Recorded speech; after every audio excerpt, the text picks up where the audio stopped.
अस्सलाम वालेकुम नाजरीन, आप देख रहे हैं यूट्यूब चैनल और मैं हूं खालिक महमूद। नाजरीन, आपने देखा कि आर्मी चीफ़ ने एक बयान किया है, एक ख़िताब किया है और उस ख़िताब के अंदर उन्होंने मुल्क की इकॉनमी के हवाले से बात की है और एग्रीकल्चर के हवाले से बात की है कि आने वाले हम इतने अरसे में 5 महीनों में या 6 महीनों में या 1 साल में हम ये कर लेंगे, हम वो कर लेंगे। तो बहुत अच्छी बातें भी की हैं उन्होंने। बातों के एतबार से तो हम उन्हें अप्रिशिएट करते हैं कि हमारे मुल्क में ये सब चीज़ें हैं और इसके लिए तो हमें आर्मी चीफ़ के बताने की ज़रूरत नहीं है कि हमारे मुल्क के अंदर जो मादनियात हैं, जो रिकॉर्डिंग के हवाले से भी उन्होंने बात की है कि इतने अगर हम उसको बेहतर तरीके से कर सकें तो हम ये चीज़ इतना अपनी इकॉनमी को सही कर सकते हैं, क्योंकि ये चीज़ें पहले से इस मुल्क की तमाम आवाम को मालूम भी हैं और इमरान खान ने इनके ऊपर बहुत तफसीलन बातें की हैं और बहुत अरसे तक वो इस चीज़ के ऊपर बात करते हैं और हर वक्त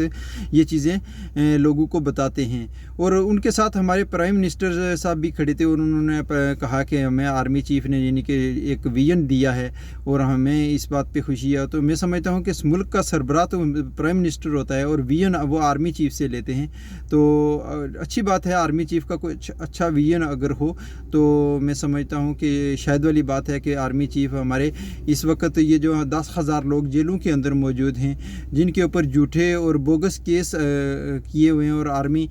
कोर्ट के अंदर उन्हें चलाने की कोशिश की जा रही है। तो मैं समझता हूँ कि अगर इन चीज़ों से निकल कर हम इन चीज़ों पर तवज्जो देते, इससे पहले भी और इसके बाद भी अगर दें, तो मैं समझता हूँ कि हमारा मुल्क सही बेहतर हो सकता है और बेहतरी की तरफ जा सकता है। तो इसके बाद मैं ये कहूँगा कि मौलाना फजलुर रहमान को बहुत ही बेचैनी हुई है, बहुत ही ज़्यादा तकलीफ़ हुई है जो मियां नवाज़ शरीफ और आसिफ अली ज़रदारी की दुबई में मुलाकात हुई है और पाकिस्तान के इंतखाबात के हवाले से और पाकिस्तान में केयर टेकर सिस्टम के हवाले से और ये जो तमाम इन चीज़ों के हवाले से उन्होंने बंदर बांट करने के लिए जो बातें की हैं आपस में, अब वो बातें सामने तो नहीं आई हैं अभी तक कि वो क्या उन्होंने बंदर बांट की है, किसी बात पर उनका इत्तेफाक हुआ या नहीं हुआ, ये एक है। लेकिन ये उम्मीद ज़रूर है कि इस वक्त जो हालात बता रहे हैं कि अभी हम इलेक्शन की तरफ ज़रूर जा रहे हैं, इलेक्शन होने जा रहे हैं और होने भी चाहिए इलेक्शन, और उसके बाद इलेक्शन होने चाहिए और साफ़ शफाफ इलेक्शन होने चाहिए ताकि इस मुल्क की आवाम को इस अपने मुल्क की तकदीर, अपने हकूक़ के लिए यानी कि एक बेहतर हुक्मरान चुनने का मौका मिल सके। और इस पर मैं पाकिस्तानी आवाम से ये कहूँगा कि आपने ये इलेक्शन बहुत एक इंतहाई अहम इलेक्शन है और ये जो हकीकी आज़ादी की ये जंग इमरान खान के साथ मिलकर इस कौम ने लड़ी है, तो मैं समझता हूँ कि इस हकीकी आज़ादी को असल पाया तकमील तक पहुँचाने का यही एक मरहला बाकी है इंतखाबात का। और इंतखाबात में अगर तहरीक इंसाफ इमरान खान और ये कौम कामयाब हो जाती है और मेजॉरिटी के साथ कामयाब होती है तो उसमें इंशाअल्लाह हमारी मैं पूरी उम्मीद हूँ कि आगे एक बेहतरीन और मजबूत हुकूमत बनने के बाद यानी कि वो मुल्क के फ़ैसले खारजा पॉलिसी के एतबार से, दूसरे मुल्कों के एतबार से और बिलखसूस यानी कि पाकिस्तान की इकॉनमी के एतबार से जो फ़ैसले बहुत इम्पोर्टेंट फ़ैसले होंगे और वो करने पड़ेंगे और आवाम को भी इन चीज़ों के अंदर यानी कि शामिल होना चाहिए और भरपूर तरीके से इलेक्शन में जाना चाहिए। और इलेक्शन में आप ये देख लें कि ये पिछले 14 महीने और इस वक्त जो आपकी हुकूमत के ऊपर यानी कि डीरेल करके एक मुंतखब हुकूमत को और ये PDM की जमातें आई थी और अब PDM की जमातें इस बात से परेशान हैं कि वो किस तरह इलेक्शन लड़ेंगी और वो मतलब उनका इत्तेहाद नहीं हो रहा है, वो अपने एक दूसरे के साथ बांट रहे हैं सब कुछ कि हम कैसे ये चीज़ें कर पाएंगे।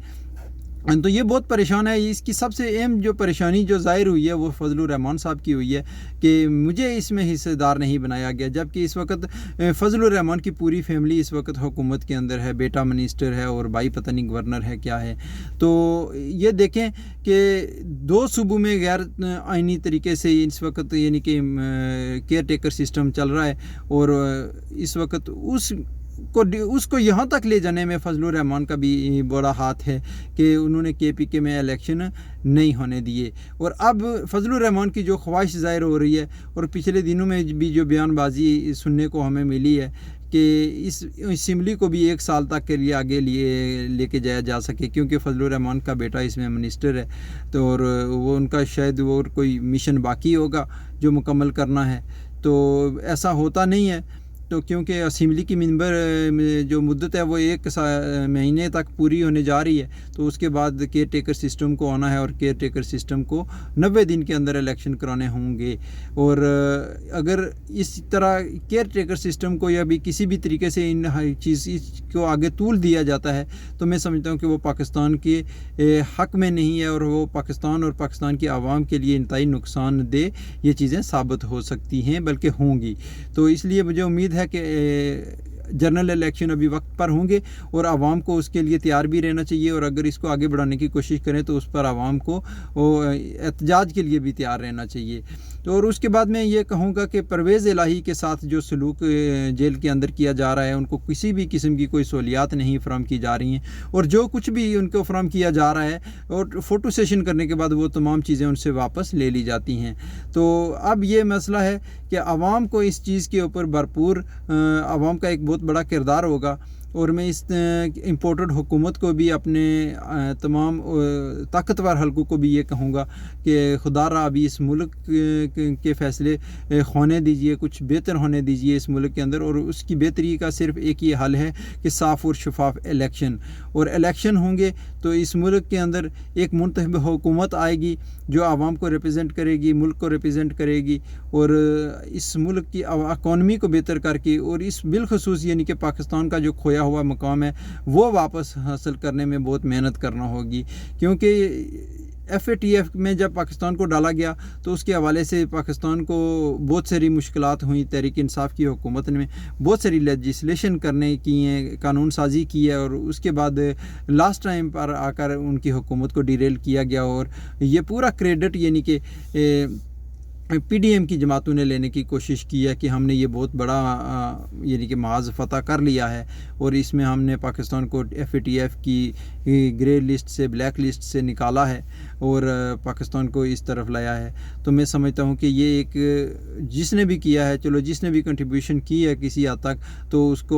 کا حق تھا، اس کا فرض تھا پاکستان کے لیے، کیونکہ سب پاکستانی ہیں۔ تو میں سمجھتا ہوں کہ پاکستان کی بہتری کے لیے سب کو کام کرنا چاہیے۔ اور اس کے بعد میں آپ کو تمام کو یہ بتانا چاہوں گا کہ ہاں اس وقت عوام کا جو حال ہے وہ انتہائی برے حالات میں عوام اس وقت مہنگائی کا مقابلہ کر رہے ہیں، اس سب چیزوں کا، اور اوورسیز اس وقت اس طاق میں بیٹھے ہیں کہ پاکستان کے اندر ایک منتخب حکومت آئے اور اوورسیز اپنا حصہ اس میں ڈالیں۔ اور اس پر میں اوورسیز سے بھی یہ کہوں گا کہ آپ نے بھرپور طریقے سے اس الیکشن میں بھی، آنے والے الیکشن کی بھی تیاری کرنی ہے، آپ نے آج سے ہی پلاننگ کرنی ہے کہ الیکشن میں آپ نے پاکستان جا کر جو ووٹ کا حق آپ کو عمران خان نے دیا تھا کہ آپ باہر بیٹھ کے دوسرے ملک میں، مڈل ایسٹ میں اور لندن، امریکہ، کینیڈا، فرانس، جتنے بھی یورپی ممالک ہیں، ان سے ہو کر آپ اپنا ووٹ کا حق استعمال کر سکیں گے، اور وہ ووٹ کا حق ہم سے PDM کی جماعتوں نے چھینا ہے۔ تو اس پر میں یہ اپنے اوورسیز سے کہوں گا کہ اس وقت تک اس پر آپ نے یعنی کہ یہ ری ایکشن دکھانا ہے آپ نے پاکستان کے اندر جا کر اس وقت کہ آپ نے الیکشن کے اندر ووٹ ڈال کر تحریک انصاف کی حکومت کو یہ کامیابی بھی دلانی ہے، اور اس کے بعد انشاءاللہ مجھے پوری امید بھی ہے، اور میں آپ کو یقین بھی دلاتا ہوں کہ ہماری تحریک انصاف کی حکومت آنے کے بعد پورے اوورسیز پاکستانیوں کو الیکشن میں حصہ لینے کا بھرپور حق دیا جائے گا، موقع دیا جائے گا، اور وہ دنیا میں کسی بھی جگہ بیٹھ کر اپنے ووٹ کو کاسٹ کر سکیں گے اور اپنے ملک کی ترقی میں اپنا حصہ ڈال سکیں گے۔ تو اس لیے میں تمام پاکستانیوں سے گزارش کرتا ہوں کہ یہ آپ کی حقیقی آزادی کی جو جنگ تھی وہ ایک اہم موڑ پر ہے، اور آپ نے اس جنگ کو جیتنے کے بالکل قریب آپ پہنچ چکے ہیں، بس آپ نے تھوڑی سی اور محنت کرنی ہے، اور تھوڑی سی برداشت کرنی ہے، اور انشاءاللہ بہت جلد آپ حقیقی آزادی کی جنگ کو جیت کر पाकिस्तान में इलेक्शन को जीत कर एक मुंतखब हुकूमत को लाकर और एक ताकतवर हुकूमत को लाकर ये बताएंगे हम अपने हैंडलर्स को भी और पूरी दुनिया को बताएंगे कि इस तरह पाकिस्तान में किसी भी हुकूमत को आइंदा डिरेल नहीं किया जाना चाहिए, क्योंकि अगर ऐसा जिस भी जमात की हुकूमत अगर फेयर तरीके से आती है तो हम उसको डिरेल करने के हक़ में कभी नहीं होंगे। और उसके बाद ये पाकिस्तान की तमाम जेलों के अंदर जो पाकिस्तानी इस वक्त पाबंद सलासिल हैं, तो मैं अपने तमाम अदालतों से ये गुजारिश करूँगा, अपने तमाम अदारों से ये गुजारिश करूँगा कि इंसानियत के एतबार से और उनके साथ इंसाफ का मामला किया जाए और जो बेगुनाह लोग हैं उन्हें जेलों से निकाला जाए जल्द अज जल्द। और जो 9 मई के वाक़े में मुलव्वस हैं, जो फेयर कुछ उन्होंने जुर्म किया है, तो उनको सज़ा भी दी जाए। मैं ये बिल्कुल नहीं कहूँगा कि 9 मई के एतबार से कि किसी भी किस्म का ये नहीं कि आप उनके साथ रियायत बरतें, क्योंकि ये तहरीक इंसाफ की ना तो पॉलिसी है, ना तहरीक इंसाफ के चेयरमैन की ये तरबियत है अपने कारकुनों को। ये जो भी हुआ ये प्लांटेड हुआ है, हम किसी भी तरीके पर इसको ऑन नहीं करते, क्योंकि हमारे किसी भी लीडर ने किसी भी कारकुन को ऐसा अमल करने से रोका है और सख्ती से रोका है और हम इसको सख्ती से कंडेम भी करते हैं। मैंने इससे पहले भी इसकी मज़म्मत की है और इसके बाद भी मैं इसकी मज़म्मत करता हूँ। और उसके बाद में लास्ट जो बात करना चाहूँगा आपसे कि जब आप ऐसी चीज़ों पे के ऊपर एक्शन करते हैं तो उसके ऊपर PDM के जो जमातें हैं इन्होंने अफवाज पाकिस्तान के ख़िलाफ़ कैसी कैसी ज़बान इस्तेमाल नहीं की है। इसके अंदर नवाज़ शरीफ को देख लीजिए, मरीम नवाज़ को देख लीजिए कि उन्होंने पाक फ़ौज के अंदर कैसी कैसी ज़बान इस्तेमाल नहीं किया। अगर आपने इन्हीं चीज़ों के ऊपर करना है तो आप उन तमाम लोगों को जो आज से पहले भी करते रहे उनको भी इंसाफ के कटहरे में लेकर आइए, उनसे भी ये पूछा जाना चाहिए कि आप अपने मुल्क की अफवाज के ख़िलाफ़ क्यों जा रहे हैं। तो मैं मुल्क की अफवाज के लिए ये कहूँगा कि अफवाज हमारी अफवाज हैं और पाकिस्तान की अफवाज का मजबूत होना इस मुल्क के लिए हमारे लिए एक इंतहाई ज़रूरी है। और कभी भी कोई भी पाकिस्तान किसी भी मुल्क की फ़ौज अवाम और फ़ौज अलग अलग हो रह कर कुछ भी नहीं कर सकते। जब तक अवाम का और फ़ौज का एक मजबूत रिश्ता नहीं होगा तो मैं समझता हूँ कि हम बैरूनी दुश्मन का मुकाबला किसी भी सूरत नहीं कर सकते। तो उसके बाद मैं आपसे कहूँगा कि ये इंतहाई अहम वक्त है पाकिस्तानियों, इसके ऊपर नज़र रखना और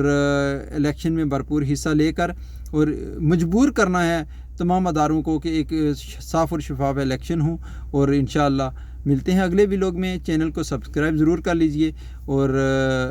बेल आइकॉन के बटन को ज़रूर प्रेस कर लीजिए कि आने वाली वीडियो आप तक पहुंच सके। और इसी पर मैं आपसे इजाज़त चाहूँगा। अल्लाह हाफिज़।